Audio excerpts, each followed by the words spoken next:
It was the first Saturday of August, hot enough that the asphalt in the grocery store parking lot felt soft under my boots. And I had gone in for one thing: a jug of what the label called old-fashioned grape juice, the kind with a picture of a vineyard on the front, promising something close to what my own grandfather used to press from his own vines behind the barn. $6.40. I brought it home, and that evening, with my granddaughter sitting at the table swinging her feet, I poured her a glass to go with dinner. She took one sip and made a face like she'd tasted medicine. It was thin, almost watery, sweet in a flat, one-note way that had nothing to do with fruit and everything to do with corn syrup. And underneath that sweetness there was almost no actual grape flavor left at all. I looked at the ingredient list on the back, something I should have done in the store instead of at my own kitchen table, and grape juice was the fourth ingredient listed, behind water, high fructose corn syrup, and citric acid. $6.40. And what I'd actually purchased was flavored sugar water wearing a picture of a vineyard on the label. My granddaughter pushed the glass away and asked for water instead, and I sat there for a long moment. A man who has spent his whole life working the land, unable to tell, standing in that store 40 minutes earlier, that the thing in my hand barely resembled the thing it claimed to be. Now I want you to sit with this for a moment, because it is the whole reason I am making this video. You were never taught how to tell a real drink from an imitation of one. There is no luck in choosing well. There is only knowledge that either got passed down to you, or it didn't, and somewhere along the way, most of us stopped receiving it at all. Every farmer's wife along this stretch of road once knew exactly what should go into a glass before it ever touched her family's table. My own mother knew it. Her mother knew it before her, at a roadside stand not 2 miles from where I'm sitting right now, where travelers would stop for a cup of something cold and leave knowing they'd tasted something real. My wife, Esther, still carries that same sense in her hands. She grew up outside a small town in Lancaster County, and her grandmother pressed cider and brewed switchel, a farmer's drink made from vinegar, water, and a little sweetness, out on that same porch for decades, teaching her daughters more through her hands than through her words, because that is how this kind of knowledge has always traveled, quietly, from one set of hands into the next. I am Elias Yoder. I am Amish, and I farm here in Lancaster County, Pennsylvania, the way my father did and his father before him. What I am going to walk you through today are 13 drinks named again and again throughout Scripture. Simple, ancient beverages that sustained entire households for thousands of years, before anyone thought to bottle a substitute and put a vineyard on the label. For each one, I'll give you a simple test you can do standing in a store aisle with your own hands, something that takes less than a minute, so you never bring home flavored sugar water again, believing you've bought something real. Before I go any further, I want to say this once. Everything in this video, along with the fuller stories behind each of these drinks, I've written down in more detail at eliasyoder.com.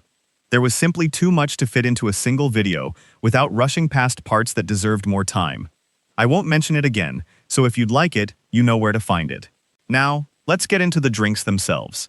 The first is water itself, the plainest and most overlooked of all 13, mentioned constantly throughout Scripture, from the well where Jacob met Rachel, to the living water Christ described to the woman of Samaria. Modern nutrition science is almost comically simple on this point. Your body is roughly 60% water, and even mild dehydration, as little as 1 to 2% of body weight lost in fluid, has been shown in research to measurably reduce concentration and increase feelings of fatigue. Here is what almost nobody checks. Many bottled waters labeled spring water are drawn from municipal sources and simply filtered. No different from what comes out of your own tap, while true spring water carries a distinct, naturally occurring mineral profile that affects both taste and, in small ways, mineral intake. Read the label for the actual source name and location. If it just says water source, or similar vague language, you're likely paying premium prices for filtered tap water in a prettier bottle. The second is wine, present at the wedding in Cana, at the Last Supper, and throughout the Old Testament, as a symbol of joy and blessing, always described in the context of moderation rather than excess. Ancient wine was typically consumed diluted with water, often at a ratio of 2 or 3 parts water to 1 part wine, a far cry from how wine is consumed today. And this dilution mattered practically as well as symbolically, since fully fermented, undiluted wine in a hot climate with no refrigeration would have hit people considerably harder than we might assume.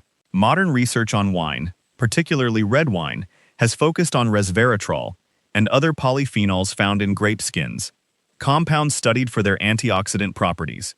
Though researchers are clear that any potential benefit applies only to moderate consumption and does not outweigh risk for people who should avoid alcohol entirely. The test here isn't really a grocery store test at all. It's a mindset test. Scripture's own framing of wine was always about restraint, never about excess, and that distinction gets lost in a modern culture built around bottomless glasses. Third is milk, specifically goat's milk in most of the ancient Near East, described in the very phrase land flowing with milk and honey.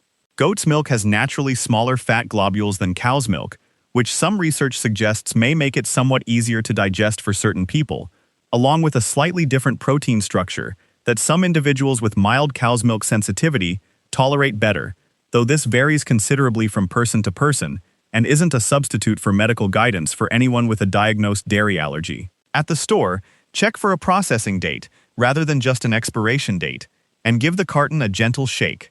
Fresh milk should move as a single, even liquid. If you notice any separation or clumping before you've even opened it, that milk is closer to its end than the date suggests. Fourth is honey water, a diluted drink made by stirring raw honey into water, referenced throughout Scripture as a symbol of sweetness and abundance.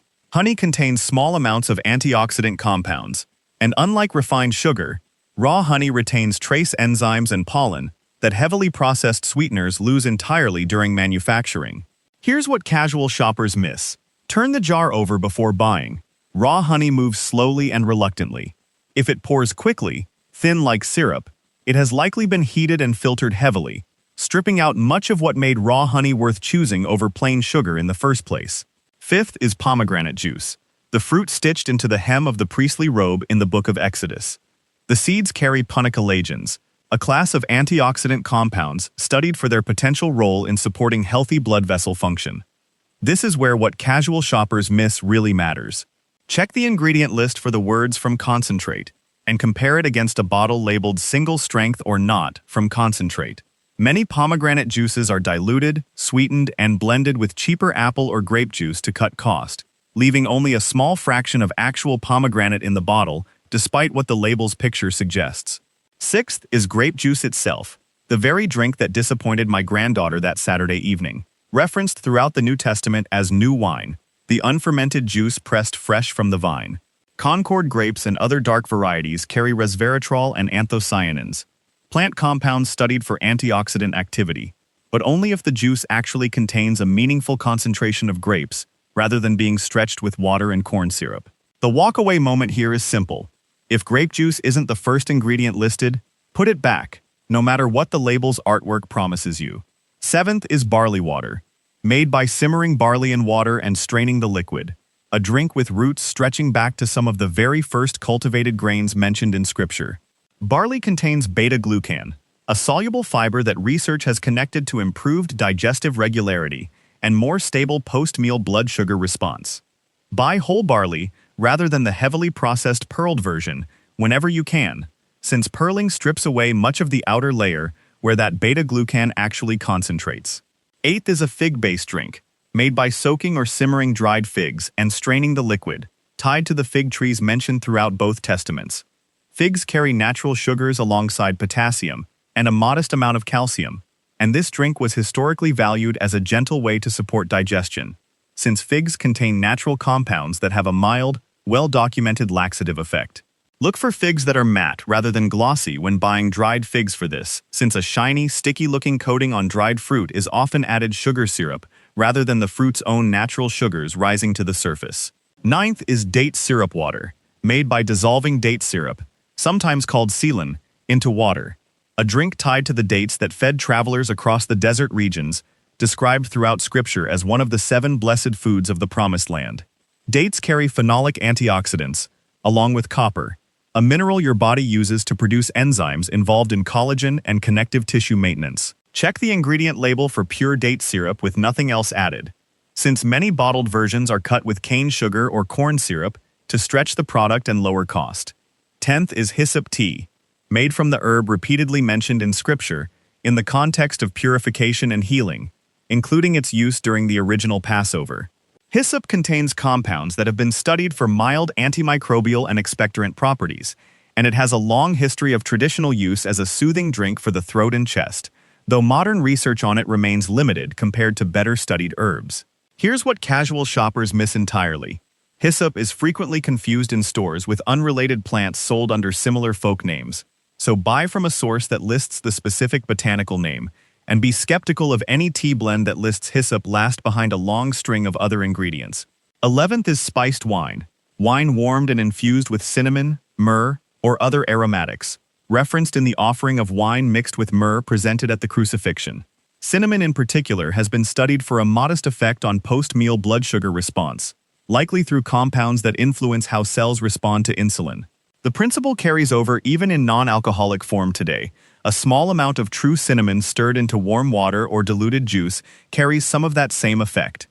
Buy true Ceylon cinnamon rather than the common cassia variety sold in most grocery stores, since cassia contains meaningfully higher levels of a compound called coumarin, which in large regular amounts has been linked to liver concern in some studies. 12th is vinegar water, known in the ancient world as posca, a mixture of sour wine or vinegar diluted heavily with water, offered to Christ during the crucifixion and commonly carried by Roman soldiers and laborers as an everyday drink. Diluted vinegar has been studied for a modest effect on blunting post-meal blood sugar spikes, likely because acetic acid interferes with certain starch-digesting enzymes. The test here is simple. Choose raw, unfiltered vinegar with the cloudy strands of what's called the mother still visible in the bottle, rather than a perfectly clear, heavily filtered version that has lost much of what made traditional vinegar worth drinking in diluted form to begin with. The 13th and final drink is raisin water, made by soaking raisins overnight and drinking the liquid, a preparation with roots in the drying and preserving traditions described throughout the Old Testament for grapes and other fruit. The soaking process draws out potassium and small amounts of iron from the dried fruit into the water itself, and this preparation has long been used traditionally to support digestive regularity in a far gentler way than most modern over-the-counter remedies. Look for raisins with no added oil coating, since many mass-produced raisins are lightly coated in vegetable oil to prevent clumping, which isn't harmful in small amounts but does mean you're drinking a slightly different liquid than the plain fruit and water our ancestors would have made. Before I go on, I want to mention something, and then we'll get right back to it. Esther and I, along with a few other families here in the county, keep something we call the Seed and Stand Fund, a shared community account that helps young families start their own roadside stand for the first time, the same kind of stand her grandmother ran for decades. There's a link in the description if you'd ever like to know more about it. Now, back to where we were. Now I want to take a moment, because this is where it all comes together. 13 drinks, and 13 simple truths your own hands and eyes can uncover before you ever bring one home. The source name on the water label, the restraint behind the wine, the single, even pour of fresh milk, the slow, stubborn honey, the single-strength pomegranate, the grape juice listed first, not fourth, the whole barley instead of the pearled one, the matte fig instead of the glossy one, the pure date syrup with nothing else added, the specific botanical name behind the hyssop, the true cinnamon instead of the common cassia, the cloudy mother still alive in the vinegar, the plain, uncoated raisin. None of this is complicated. It was simply passed down, the way the vine passes its sweetness into the grape, quietly, generation after generation, until one day, it stopped being passed down at all. You now have back something that was almost lost. You can walk past the imitation now, and you'll know exactly why you're walking past it. Here is the part that troubles me most, and I think it's worth saying plainly. Doctors today spend their training learning to diagnose and treat disease, not necessarily teaching patients how to tell a real bottle of pomegranate juice from a diluted imitation. And that isn't some hidden conspiracy. It's simply not what their years of training are built around. The real loss happened somewhere quieter, as roadside stands and home kitchens gave way to convenience stores and vending machines, and the drinks our grandparents made with their own hands got replaced by sodas and juice-flavored drinks engineered for shelf life and cost, not nourishment. Nobody stole this knowledge from you in some dramatic fashion. It simply stopped being taught, because fewer people were left standing at a stand or a stove to teach it, and the modern grocery aisle never had any reason to slow down and explain the difference. You don't have to guess anymore. That's really all this video has ever been about. So here is what I want you to do this week. If you have a farm stand or a farmer's market anywhere near you, go there first, for anything on this list, before the grocery store. Ask the person behind the table how the pomegranate juice was made, or whether the honey is raw, and most of the time they'll tell you plainly. If a stand isn't within reach, take these 13 tests into your regular grocery store and use them exactly as we walked through them. Pick up 2 bottles of grape juice side by side and compare the ingredient lists before choosing either one. Turn a honey jar upside down right there in the aisle. Check whether cinnamon says Ceylon or simply cinnamon. None of this requires more than the minute you were probably going to spend standing there anyway. And then, this Saturday, make one of these drinks with the people you love standing around your kitchen. Let the children help pick the raisins or shake the milk carton at the store. Let them see the payoff when you make raisin water or honey water together at home. That is how this knowledge comes back into a family. Not through a video, but through a Saturday afternoon, a kitchen counter, and a child who now knows something her mother didn't know how to teach her. Because I am teaching it to you first. Tell me in the comments below which of these 13 drinks you had never heard of before today, and which one your own grandmother or mother used to make that we didn't cover, because every family seems to carry one or two of their own that never made it into any book. I read every single comment that comes through, and some of the best knowledge I've picked up over the years came from a stranger typing out something her own grandmother used to make, standing at a stove very much like the one Esther's grandmother worked at for decades. Your family's little recipe, the one you think is too small or too strange to mention, might be exactly the thing someone else's grandmother took with her, without ever passing it on. Don't let that happen twice. Next time, since we've been speaking of the drinks scripture set before us, I want to walk you through the herbs and spices mentioned across those same pages, the kind our ancestors kept in small clay jars, and used as much for healing as for flavoring these very drinks. It felt like the natural next step after today, since so many of them work quietly alongside what we just covered, the cinnamon in the spiced wine, the hyssop in its tea, each one meant to be used together rather than alone. I'll show you how to tell a spice that still has life left in it, from one that's simply taking up space in your cabinet. Until then, may your cup be full and your source be honest. The bees do their part, and the vine does its part, and the well does its part, long before any of it ever reaches your hands, and all that's ever been asked of us is to know enough to receive it well. I'll see you next time.